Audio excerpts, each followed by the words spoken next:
We're focusing today on something critical, but often the first thing to go when schedules get packed: deep sleep. The competitive athlete really pushing those limits, the dedicated student managing tough coursework, and yeah, the coaches guiding them. Deep sleep. Absolutely essential.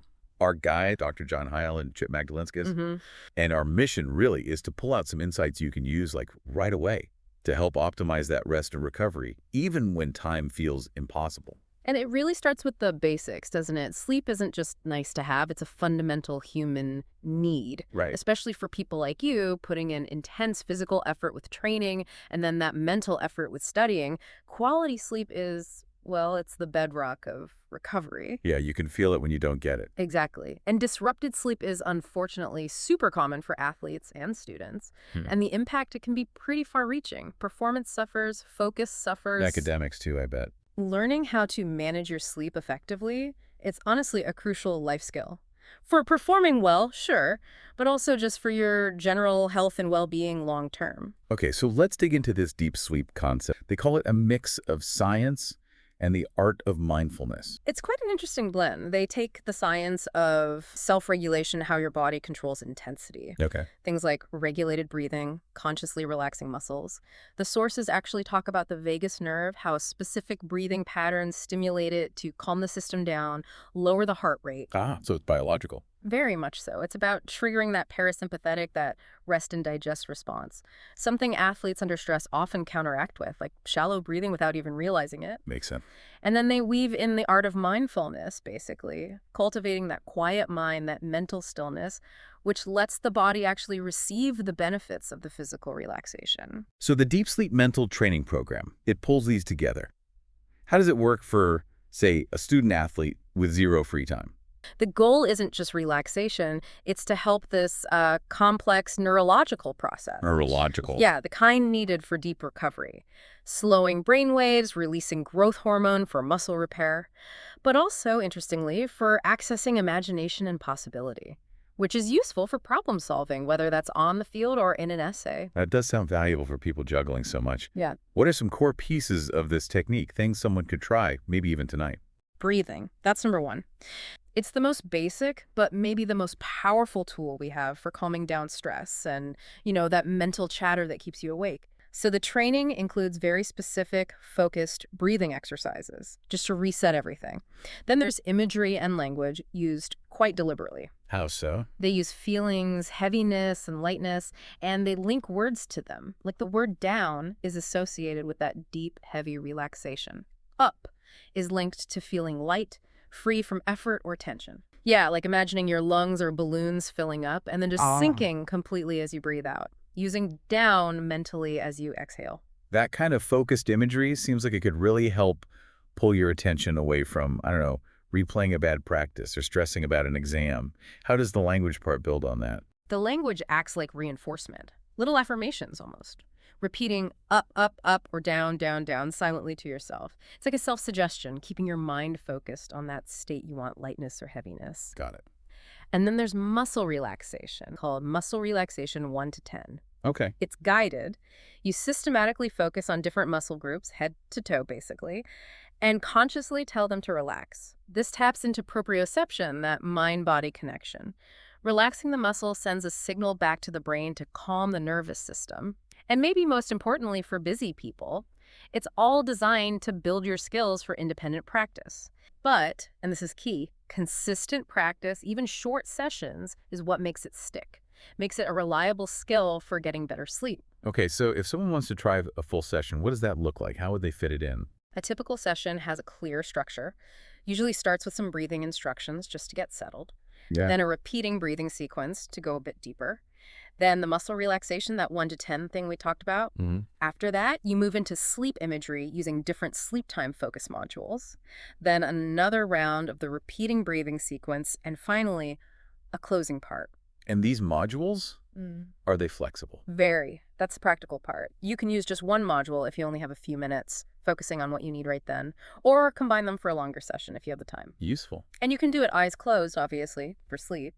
But they also say eyes open is fine if that works better for you in a particular situation, maybe just winding down.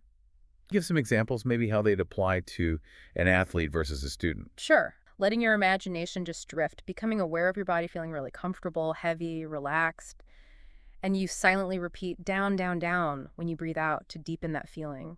Okay, so that sounds good for general physical fatigue. Yeah, exactly. Maybe after a long day of classes and practice.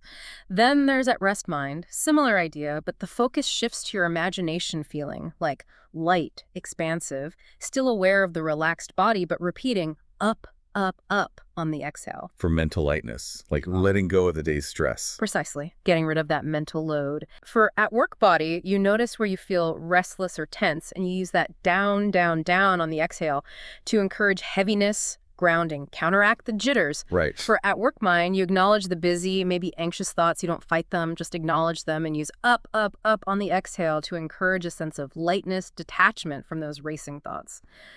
So different tools for different kinds of awake. Exactly. They take established ideas about sleep, like associating rest with heaviness, which is pretty universal, right? Sure. And they merge that with modern techniques like self-talk, affirmations, things rooted in current psychology and sleep science. There are even nods to like hypnotic suggestion, autogenic training, which also uses heaviness and warmth cues, and maybe even some Eastern philosophy, finding that balanced in-between state of calm. So when someone, athlete, student, coach, is actually doing this mental training, what's the best mindset? Are they actively trying to force relaxation? No, not at all. The guide stresses being relaxed and receptive. Let the mind process the images, the words, more intuitively. Don't overthink it or try too hard. So it's more about allowing than forcing. Exactly. The real skill, the lasting benefit, comes from that consistent practice. That's how you internalize the regulated breathing, the muscle relaxation, the imagery, the mindfulness, so you can eventually call on it yourself whenever you need it. And how does a session typically wrap up? How do you transition out, or rather, into sleep? The closing is gentle. It's designed to bring you back towards awareness, but keep that feeling of comfort and relaxation. So you're perfectly set up to just drift off to sleep naturally when you're ready. How does it do that? Usually with a countdown, Right. often 10 down to 1, it just gradually brings you back, but hopefully maintaining that calm state you've cultivated. Okay.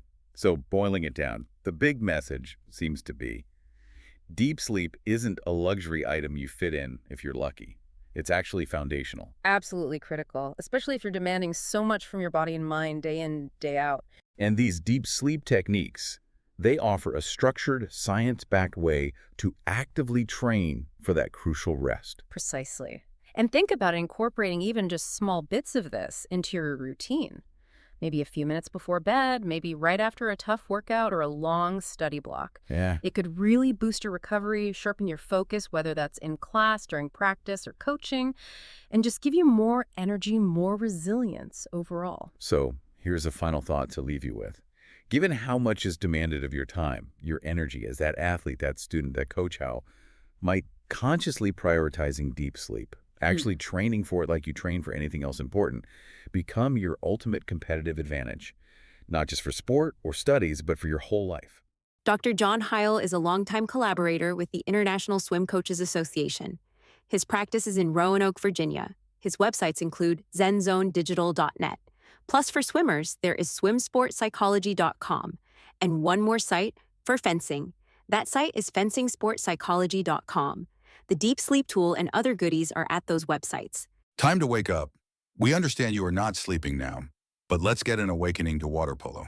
Swim teams, swim coaches, aquatic directors, and even camp directors, let's tune in to the great worldwide Olympic team sport of water polo.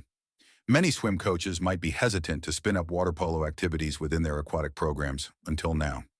A new course called Water Polo is now available within the learning management system at red.swimisca.org. Do yourself a favor and do your athletes one too by checking out and obtaining this course.